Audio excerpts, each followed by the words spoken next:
move forward. May parang gusto kayong tahakin na daan. There's a journey na a relationship that is almost like a marriage material. Feelings niya towards you. As ayaw pakuha ng card. So lang ko. Charot. The Hermit, the Sun, and the Moon. These feelings represent, the Hermit represents na kapag kasama ka kasi niya, although you may not see it kasi, he feels like he's being healed or being guided kapag kasama ka niya. So, although siguro parang may marami kang part na hinihinging advice sa kanya, marami rin siyang natututunan sa'yo. So, somehow, parang kapag nakikita ka niya, parang naiisip niya, the Hermit represents yung zodiac sign mo, Virgo. So, parang nakikita niya, you're the healer. So, kapag kasama ka niya, he felt like he's being healed. Kasi, I get na meron siyang secrets from the past. May mga past events na nangyari sa kanya na very traumatic para sa kanya. Kapag kasama ka niya, he felt like he can be himself. He felt like he's finding the light. Parang nakakita siya ng pathway. Kapag nakausap ka niya, parang yung mga advices na binibigay mo sa kanya, tumatatak ka yan. September 14, 1989, tapos February 7. Hindi ako na bang malaman. Oo. Hanggang. Ano to? Ito yung foundation ng relationship niya. Ito yung feelings mo sa kanya, yung feelings niya sa'yo. Yung similar feelings niya sa isa't isa. Yung possible outcome. Possible. May posibilidad. Posibilidad ba? What's up? It's hurt that it's hurt. Wala, hindi lang mga yun. Masakit yan. Hindi okay lang kahit gusto nga ano. Ano lang naman kasi siya, guide lang naman siya. Parang ganun. Ayun. Excited ka sa kanya, no? Hindi Bumalik, no? Hindi to. Maramdam na eh. Kagabi ka pa, ha? 4 of Cups, 10 of Cups, saka doon. Launan na, ibig sabihin umuwi ka na ate. 4 of Cups, 10 of Cups, saka the Death. Ito yung foundation ng relationship. Anong bago yan? Dahil sa energy ng reading. Yung energy ng reading mo, yung relationship nyo, you both wanted to move forward. May parang gusto kayong tahakin na daan. There's a journey na gusto nyong papuntahan. Pero, that journey, something is still holding you up. Kasi, there are few things in your past na they still matter to you up until now. Hindi lang sa'yo, pati sa kanya. Parang, as you move forward, parang bit-bit mo pa rin yung mga baggages from the past.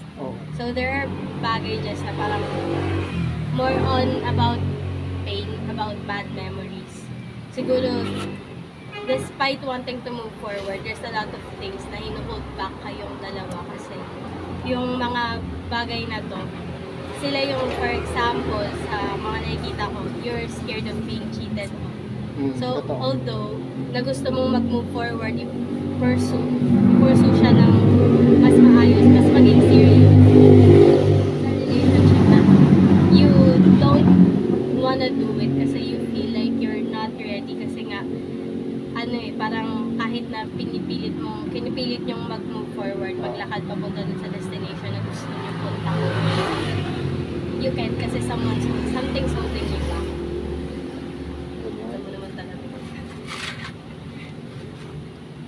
Pag ako, sinabihan dito. Charot. May shopping ka sa... Okay lang yun. Naka-record tayo. May magagawa. May recording. Para ipataw. 4 of Cups, 10 of Cups, tsaka the Death. Ito yung foundation ng relationship. 4 of Napabasa ko sa kanya. Cups. There was a time kasi, kaya nagkaroon ng ganito, yung spread na to dahil dito.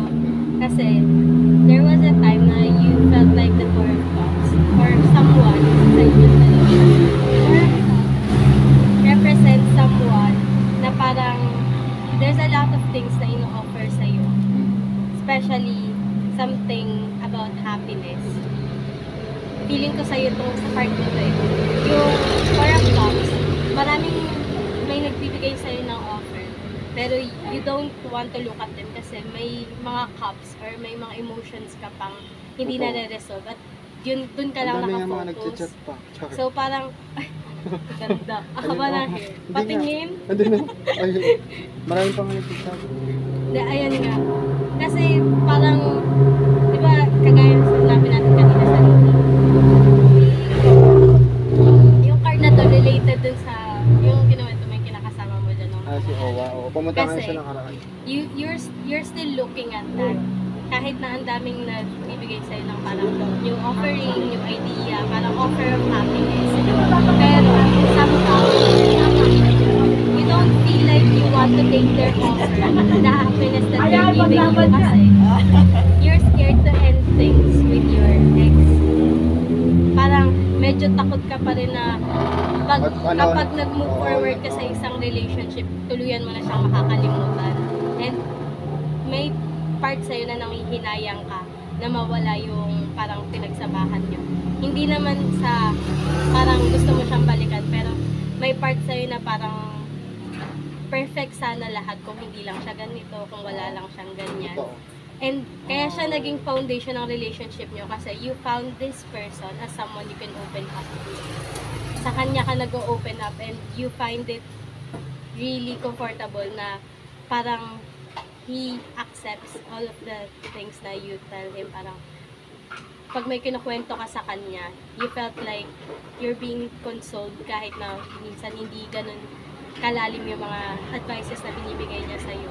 Ganun siya. Feeling mo, parang nakokonsole ka niya kasi he was there listening to all of your rants. So, hindi lang siya basta nag-o-offer sa'yo ng happiness. He was willing to know deeper about Ito yun si ano, yung ano ko. ito yung bago. Yun yung reason kung bakit kayo ay Kailan ba punta ka? Dapat yung naglag dito ka naglagay. Oh. Sino ba yung may patarpulin ka dahil? Hindi na mapansin dito, malayo na. Ayan, ito yung feeling mo sa Sa kanya. kanya. Oh. Ace of Wands, the Hierophant, tsaka the Three of Swords. There's a part of you na parang you're very excited about this new relationship kasi it's new. It's an exciting feeling. You feel like a child again, parang a teenager again. Pero there's a part of you that is very scared to step up to seriousness. Kasi the Hierophant represents a relationship that is almost like a marriage material. Parang, although there's a possibility, you're thinking of the possibility of giving him something more serious, of making your relationship, shaping it to more serious. You're a bit scared because of your past. Advertisement. you're a bit scared because of your past. Kasi, up until now, kagaya nga lang sabi natin, yung energy ng reading mo, you're willing to move forward pero something's holding you back. And yung nag-hold back sa'yo, it's not the person, but it's the feeling of feeling hurt again. Oh, yeah. Being broken-hearted again. You're scared of that fact. Kaya ka ngayon nagpaparinig kasi you want to know if this person is serious sa'yo. Kasi nga, you felt something na you never felt before sa mga exes mo. Parang, it's a very young energy. It's a very young feeling na parang you just want to go back again to being a child kapag kasama mo siya. Totoo, kasi bagets pa siya. So, Ayan yung ano naman niya. feelings niya towards you. As ayaw mong pakuha ng card. Kasi wala akong koko. Charot. The Hermit, the Sun, and the Moon. These feelings represent, the Hermit represents na kapag kasama ka kasi niya, although you may not see it kasi, he feels like he's being healed or being guided kapag kasama ka niya. So, although siguro parang marami kang part na hinihinging advice sa kanya, marami rin siyang natututunan sa'yo. So, somehow, parang kapag nakikita ka niya, parang naiisip niya, the Hermit represents yung zodiac sign mo, Virgo. So, parang nakikita niya, you're the healer. So, kapag kasama ka niya, he felt like he's being healed. Kasi, I get na meron siyang secrets from the past. May mga past events na nangyari sa kanya na very traumatic para sa kanya. Totoo. Kapag kasama ka niya, he felt like he can be himself. He felt like he's finding the light. Parang nakakita siya ng pathway. Kapag nakausap ka niya, parang yung mga advices na binibigay mo sa kanya, Tumatatak sa kanya. tumatatak ka yan, tumatatak sa utak Yun mo. nga. So parang Totoo. the sun also represents happiness card, or the sun also represents childishness. So, ang ini-indicate tong card na to, kapag kasama ka niya, yun nga.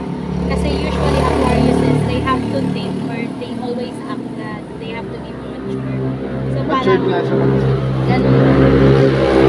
Kapag kasama niya yung ibang tao, especially people around his age, he feels like kailangan niya maging the bigger person. Oo, yun. Pero when he's with you, he feels like he can be the child he is. So kapag kasama ka niya, parang it doesn't matter para sa kanya kung mature ba yung ugali niya or childish ba siya. Kasi alam niya deep down, yung accept him despite the secrets May mga na secret talaga siya. na hindi niya pa sinasabi Sa sa iyo. iba. Marami pa siyang Oo. secrets din na hindi sinasabi sa iyo, hindi sinasabi sa friends niya. Pero alam niya na deep down, if ever na sabihin niya yung mga secrets na to, hindi siya matatakot kasi he feels like, ano nga parang more on may pagka-parental Parental love love, oo. yung nararamdaman niya sa'yo. True, mama. So, ano tawag dito? Yung feelings niya sa isa't isa, what you commonly feel for each other is the full represents na parang at your side, you feel like you're loved kasi you're doing something na parang kahit ano naman kasi baligtad gawin natin, may isip mo pa rin na ang bata kasi. Oo, yun. Lagi ko And then naisip. sa part niya, naiisip niya na parang ang pangit din sa part niya kasi parang Matanda. Oo, matanda, ayun. gano'n, tapos senior high siya. Oo. There's also a part for him na parang he regrets not being able to provide as much as you provide for him. Parang sa side niya, kasi there's pride, lalo sa mga Aquarius, mga mapapride yung mga yun. Siya. Ano, kapag alam nilang hindi sila nakakapag-provide ng sapat, parang ano sila, hindi sila papayag, mga competitive, hindi sila papayag na ikaw lang yung naging step up, dapat sila yung nagagawa for you. So sometimes yung naging cause ng sadness niya, yung mga naging cause ng pagpatulala-tulala niya ng mga iniisip niya is because he's thinking na he's being unfair to you. Mhm. So that's why he feels like the fool when he's around you. So parang you may not know it, pero sometimes he may feel intimidated around you. Kasi he doesn't want you to see him as a child. Ganun yung nararamdaman niya. Ayan, Possible ano? outcome.